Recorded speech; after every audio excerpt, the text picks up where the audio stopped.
Welcome to Exquisite Stories. Please subscribe. How the Billionaire Captured the Heart of a Poor Banana Seller.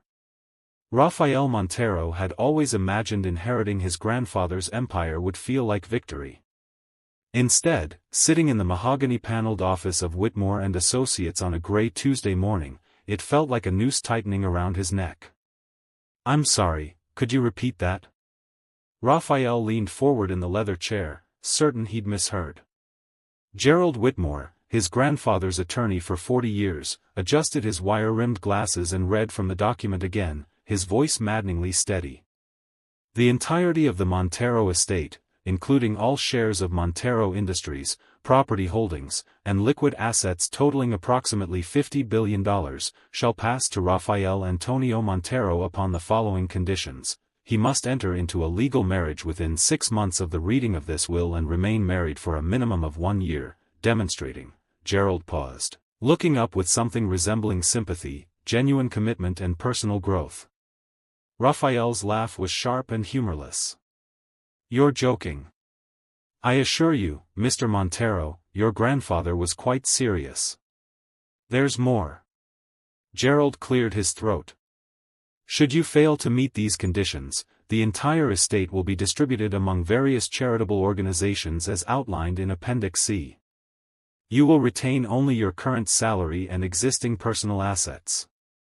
The room seemed to tilt. Rafael gripped the armrests of his chair, his knuckles whitening. "This is insane. He can't do this." "He could, and he did. The will is ironclad. I drafted it myself. Your grandfather was very specific about his concerns." Gerald's expression softened slightly. "He mentioned your 3 broken engagements, Rafael. The tabloid incidents. The revolving door of relationships." Heat flooded Rafael's face. "So what? I'm 32 years old. I'm not ready to settle down. That's not a crime. Your grandfather believed it demonstrated an inability to commit to anything meaningful. He felt, and I'm quoting here, that you were coasting on privilege without understanding the weight of responsibility." Gerald closed the folder. "He wanted to ensure you learned what truly matters before inheriting everything he built." Rafael stood abruptly, pacing to the floor-to-ceiling windows overlooking downtown. 50 floors below, the city moved with its usual frenetic energy, people rushing to meetings, to lunch, to lives that actually belonged to them. His own life suddenly felt like a cage. 6 months, he said flatly. 6 months to marry. Then 1 year married to inherit. And if I refuse? If I just walk away? Gerald's expression was unreadable. Then you'll be walking away from Montero Industries. The board has already been briefed on the situation. They're prepared to proceed with a transition plan if necessary. Rafael's jaw clenched. The board. Of course they'd been briefed. They'd been circling like vultures for months, questioning his leadership, his decisions, his lifestyle choices. This will give them exactly what they wanted, leverage. "Who else knows about this?" "Myself, the board of directors, and your mother. Your grandfather insisted she be informed immediately after his death." His mother. Rafael closed his eyes. Elena Montero had said nothing at the funeral 3 days ago, had simply held his hand during the service with an expression he couldn't quite read. Now he understood, it had been pity. There has to be a loophole. Some way to contest this. "I've anticipated that question." Gerald pulled out another document. "Your grandfather spent 2 years working with multiple law firms to ensure this will would withstand any legal challenge. I won't tell you it's impossible to break, but I will tell you it would take years of litigation, cost millions, and the outcome would be far from certain. Meanwhile, the company would be in limbo, the stock would plummet, and the board would likely vote to restructure regardless." Rafael turned from the window, studying the older man's face. "You think I should do it? Actually go through with this farce?" Gerald removed his glasses, cleaning them with a handkerchief, a gesture Raphael recognized as a tell. The attorney was uncomfortable. "I think your grandfather loved you very much and believed this was the only way to reach you. Whether that was right or wrong isn't for me to say. But I will tell you this, in 40 years of knowing Alejandro Montero, I never saw him make a decision lightly. He believed you had potential you weren't living up to." The word stung more than Raphael wanted to admit. His grandfather had been demanding, exacting, impossible to please, but never cruel. This ultimatum, it came from somewhere. Some disappointment Raphael had inspired without even realizing it. 6 months, Raphael repeated, the timeline already calculating in his mind. Starting from today? From the official reading of the will, which was yesterday. So you have 5 months and 29 days, to be precise. Raphael laughed, but there was no humor in it. Generous. Your grandfather was nothing if not exact. Gerald stood, extending his hand. I know this isn't what you wanted to hear, Raphael. For what it's worth, I hope you find a way to see this as an opportunity rather than a punishment. Raphael shook his hand mechanically, his mind already racing. An opportunity. Right. An opportunity to find some woman willing to marry him for money, play house for a year, and then dissolve the arrangement once he'd secured his inheritance. It was cold, calculating, exactly the kind of thing his grandfather would have hated. But what choice did he have? He left the attorney's office in a daze, his driver waiting at the curb with the black Mercedes. The ride back to Montero Industries headquarters was a blur of traffic and gray sky. Raphael stared at his phone, at the messages already accumulating. His assistant had scheduled back-to-back meetings for the afternoon. The board wanted an emergency session tomorrow morning. His mother had called twice. Everyone wanted something from him. Everyone always wanted something. The car pulled up to the gleaming glass tower that bore his family name. Montero Industries, 53 floors of steel and ambition, his grandfather's legacy, his birthright. Now held hostage by an impossible demand. Raphael stepped out of the car, adjusting his Tom Ford suit jacket. His public face clicked into place, confident, unshakable, the young CEO who had everything under control. But as he walked through the lobby, nodding at employees who stepped aside with deferential smiles, one thought echoed in his mind. 5 months and 29 days to find a wife. The elevator doors closed, and Raphael caught his reflection in the polished brass. He looked exactly like what he was, a man playing a role he'd been born into, wearing a mask he'd perfected over 3 decades. His grandfather wanted to see genuine commitment and personal growth? Fine. Raphael would give him a performance worthy of an Oscar. He just needed to find the right co-star. The elevator climbed toward his penthouse office, and Raphael pulled out his phone, pulling up his assistant's number. But before he could dial, something made him look out the elevator's glass wall, down at the street below. And that's when he saw her. The woman was setting up a small cart on the corner, bright yellow bananas arranged in neat pyramids. Even from 50 floors up, there was something about her movements, efficient, purposeful, completely absorbed in her work. She wore jeans and a bright red jacket, her dark hair pulled back in a practical ponytail. She was there every morning. Raphael had noticed her before in that vague way he noticed everything beneath. His tower, part of the scenery, part of the city's rhythm. But now, for the first time, he really looked. While he lived in a penthouse suite worth $20 million, she sold fruit on a street corner.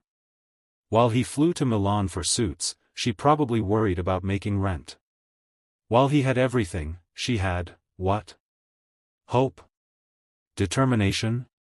Something that made her show up before dawn to sell bananas? The elevator reached his floor, the doors opening with a soft chime. Raphael stepped into his office, but instead of sitting at his desk, he walked to the floor-to-ceiling windows and looked down. She was laughing with an elderly customer, handing over a bunch of bananas and waving away what looked like an attempt to pay extra. Generous. Probably couldn't afford to be, but generous anyway. An idea began forming in Raphael's mind, dangerous, calculated, possibly brilliant. He needed a wife who wouldn't be marrying him for his money, who wouldn't see this as a path to permanent wealth. Someone real enough to convince his board, his mother, the world that he was capable of genuine commitment. Someone who wouldn't expect this to last, who would understand the transactional nature of the arrangement. Someone who needed money as desperately as he needed a wife. Raphael pulled out his phone and dialed his head of security. "Vincent? I need you to run a background check. Discreet, thorough, complete by tomorrow morning." "Of course, Mr. Montero." "Name?" Raphael looked down at the woman on the street corner, watching as she served another customer with that same genuine smile. "I don't know her name yet. But she runs a banana cart on the corner of 5th and Madison. Find out everything." He ended the call and stood at the window for a long moment, watching the woman who had no idea her life was about to change. 5 months and 29 days. The clock was already ticking. Raphael didn't sleep that night.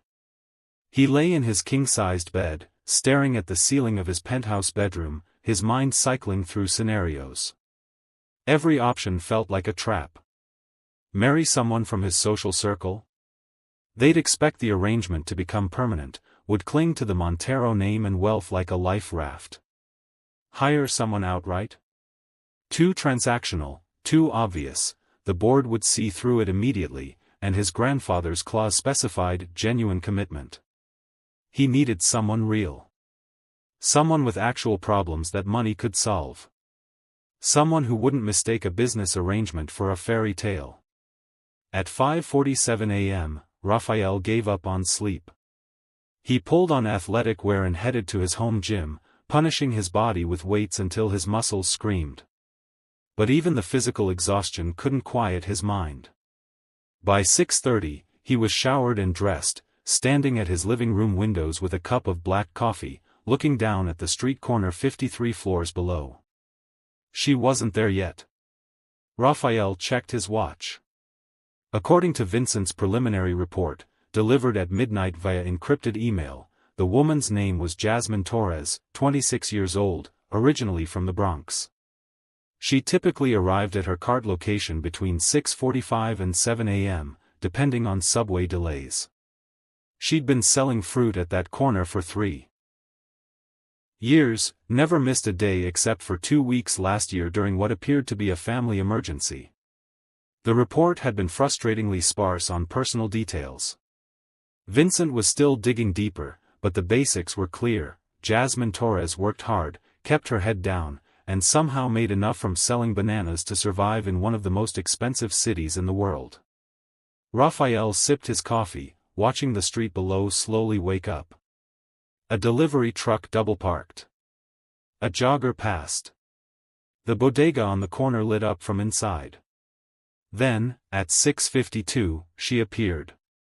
Jasmine emerged from the subway entrance, pulling a wheeled cart loaded with crates of bananas. Even from his aerial view, Raphael could see the deliberate efficiency of her movements. She wore different clothes than yesterday, dark jeans, white sneakers, and a yellow hoodie that seemed almost deliberately chosen to match her merchandise. She positioned the cart with practiced precision, adjusted the small awning, and began arranging the bananas in those same neat pyramids he'd noticed before. Someone called out to her, the bodega owner, based on the friendly wave she returned. She called back something that made the man laugh, even from across the street. There was something magnetic about watching her.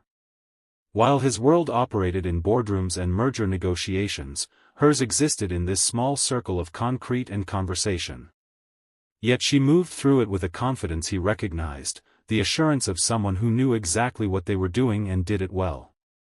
His phone buzzed. His mother. Raphael considered ignoring it, then sighed and answered. "Buenos dias, Mama." "Don't buenos dias me, Raphael. We need to talk about your grandfather's will." Elena Montero's voice was sharp with concern. Why didn't you call me yesterday? I needed time to think. Time to think about what? About whether you're going to throw away everything your grandfather built because you're too stubborn to. I'm not throwing anything away. Raphael moved away from the window, his jaw tight. I'm handling it. Handling it how? Raphael, this isn't a business deal you can negotiate your way out of. Your grandfather wanted you to find real love, real commitment. What he wanted was to manipulate me from beyond the grave, Raphael cut in, his voice harder than he intended. And it worked. I'll do what he asked. I'll get married. Silence on the other end. Then, cautiously, you have someone in mind? Raphael looked back at the window, at the woman arranging bananas with such careful attention. I'm working on it. Mijo, please tell me you're not planning something foolish. If you try to fake this, if you hire some actress or make some arrangement that isn't genuine. I know the terms, Mama. Genuine commitment and personal growth. I read them about 50 times yesterday. Then you understand that your grandfather wasn't just concerned about you getting married. He wanted you to become a better man. To understand what really matters. Raphael's laugh was bitter. By forcing me into a marriage I don't want? That's supposed to make me better? By forcing you to think about someone other than yourself for once. Elena's voice softened. When was the last time you were in a relationship that lasted longer than 3 months, Raphael? When was the last time you let anyone really know you? The question hit closer than Raphael wanted to admit. I have to go. I have meetings. Raphael. I'll handle it, Mama. I promise. He ended the call before she could respond, immediately feeling guilty for the abruptness. But he couldn't have that conversation right now. Couldn't examine too closely why his longest relationship had been 6 months and had ended the moment the woman mentioned moving in together. Couldn't dissect why the idea of letting someone truly know him felt more terrifying than losing $50 billion. His phone buzzed again, Vincent, this time. Mr. Montero, I have the full report on Jasmine Torres. Should I send it over? Give me the highlights first. 26 years old, as I mentioned. Parents deceased, car accident 4 years ago. She's the legal guardian of 2 younger brothers, Miguel, 16, and Carlos, 14. They live in a rent-controlled apartment in Washington Heights. She's the sole income provider. Raphael listened, his eyes tracking Jasmine as she served her first customer of the morning, a businessman who seemed to be a regular based on their easy interaction. Vincent continued. Here's where it gets interesting. She has approximately $80,000 in medical debt from her grandmother's cancer treatment. The grandmother, Rosa Torres, 70, lives with them. Jasmine has been making minimum payments, but at her current income level, she'll be paying it off for the next 15 years. She's never missed a payment, though. Credit score is actually decent, considering. $80,000. For Raphael, that was what he spent on a weekend in Monaco. For Jasmine Torres, it was a 15-year prison sentence. What else? The younger brother, Miguel, is apparently gifted. Got accepted to some prestigious science program at Columbia, but couldn't afford it. The other brother, Carlos, plays soccer, pretty well, from what I can tell. There's a coach who wants him for a travel team, but the fees are prohibitive. Vincent paused. Mr. Montero, may I ask what your interest is in this woman? Raphael didn't answer immediately. Below, Jasmine was laughing with an elderly Asian woman, refusing to take money for a banana that was apparently overripe. She gave it to the woman anyway, with a gentleness that made something tighten in Raphael's chest. She's a potential business associate, Raphael said finally. I need the full report sent to my secure email. Everything, family, finances, daily routine, friends, any legal issues, medical history if you can get it. Understood. Will you be approaching her directly? Eventually. I want to know exactly who I'm dealing with first. Sir, if I may, this level of investigation into a private citizen, without their knowledge, it could be problematic if it came to light. Then make sure it doesn't come to light, Vincent. That's what I pay you for. Raphael ended the call and returned to the window. Jasmine was in full swing now, her cart surrounded by the morning rush. She moved with a rhythm that spoke of 3 years of practice, taking money, making change, bagging bananas, all while maintaining conversations with multiple customers at once. A man in an expensive suit tried to hand her what looked like a large bill for a single banana. She shook her head firmly, giving him change from what he'd actually owed. The man looked surprised, then laughed, saying something that made her smile. Honest. Almost aggressively so. Raphael's phone lit up, the full report from Vincent, complete with photos, financial records, even social media profiles. He should go to his office, should spend the morning reviewing it, planning his approach. But instead, he stood at the window, watching the woman who didn't know she was about to receive an offer that would change her life. Or ruin it. The thought came unbidden, and Raphael pushed it away. This was business. He had something she needed, money. She had something he needed, authenticity, someone whose motivations were clear and manageable. It was a fair exchange. Except it didn't feel fair. It felt like standing on the 53rd floor looking down at someone trying to survive, and plotting how to use her desperation to his advantage. You wanted to see genuine commitment and personal growth, Abuelo? Raphael murmured to the empty room. Watch me manipulate a woman who sells bananas into a fake marriage. I'm sure you'd be so proud. But even as the bitter words left his mouth, Raphael was already calculating. The approach had to be right. Too aggressive, and she'd refuse out of pride, the report made clear she'd turned down charity before. Too casual, and she wouldn't take him seriously. He needed to make her see this as an opportunity, not an insult. A business arrangement between equals, not a rich man buying a poor woman. The irony of trying to make a fundamentally unequal transaction seem equal wasn't lost on him. Raphael glanced at his watch, 7:45 a.m. His first meeting was at 9, but suddenly the corporate strategy session felt meaningless. Everything felt meaningless compared to the ticking clock Gerald Whitmore had set in motion. 5 months and 28 days. He made a decision. Marcus, he called to his assistant via the intercom. Clear my morning schedule. Sir. You have the board strategy meeting at 9, then reschedule everything until after lunch. Something's come up. Of course, Mr. Montero. May I ask where you'll be if there's an emergency?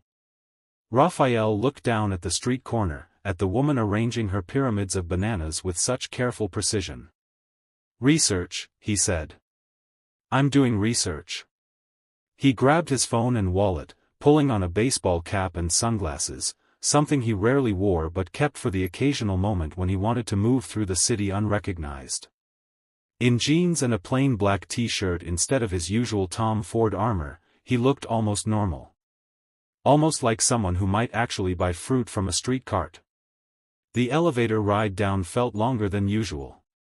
Raphael's heart rate picked up, ridiculous, given he was a man who regularly presented to rooms full of hostile board members and billion-dollar investors. But this felt different.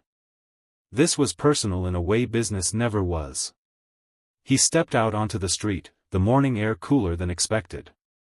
From ground level, the city felt different, louder, more immediate. He could smell coffee from the bodega, exhaust from passing cars, and underneath it all, something sweet. Ripe fruit. Jasmine's cart was 30 feet away. He could see her clearly now, not filtered through 50 floors of glass and distance. She was beautiful, that hit him first, though it shouldn't have mattered. High cheekbones, full lips, skin like polished mahogany. But it was more than that. There was an aliveness to her, an energy that seemed to pull light toward it. She was helping an older man select bananas, speaking to him in Spanish with easy fluency. The man was being particular, examining each banana carefully, and she waited patiently, even though a line was forming behind him. Raphael joined the back of the line, pulling his cap lower. 3 people ahead of him. He used the time to study her, the efficiency of her movements, the genuine warmth in her interactions, the slight exhaustion around her eyes that suggested she'd been up long before 6:30 a.m. The line moved forward. 2 people ahead. She was explaining to a young mother that the slightly green bananas would ripen in a day or 2, perfect for a toddler's lunchbox by tomorrow. The mother looked grateful for the advice. 1 person ahead. Raphael's palms were actually sweating. He couldn't remember the last time he'd been nervous about talking to a woman. But then, he'd never been about to offer someone a contract marriage before. The person ahead of him finished, and suddenly Jasmine was looking directly at him, her smile professional but warm. "Good morning. What can I get for you?" Up close, she was even more striking. Her eyes were intelligent, assessing him with the quick judgment of someone who'd learned to read people for survival. Raphael opened his mouth, his carefully rehearsed opening line ready. What came out was, "How much for a banana?" "Smooth, Montero. Real smooth." Jasmine's smile widened slightly, amused. $1.50 for 1, $5 for 4. The best bananas in Manhattan, guaranteed. That's a bold claim. I've been doing this for 3 years. Nobody's ever come back to complain. She tilted her head, studying him with more attention now. You're not a regular. First time. Buying street fruit? That obvious?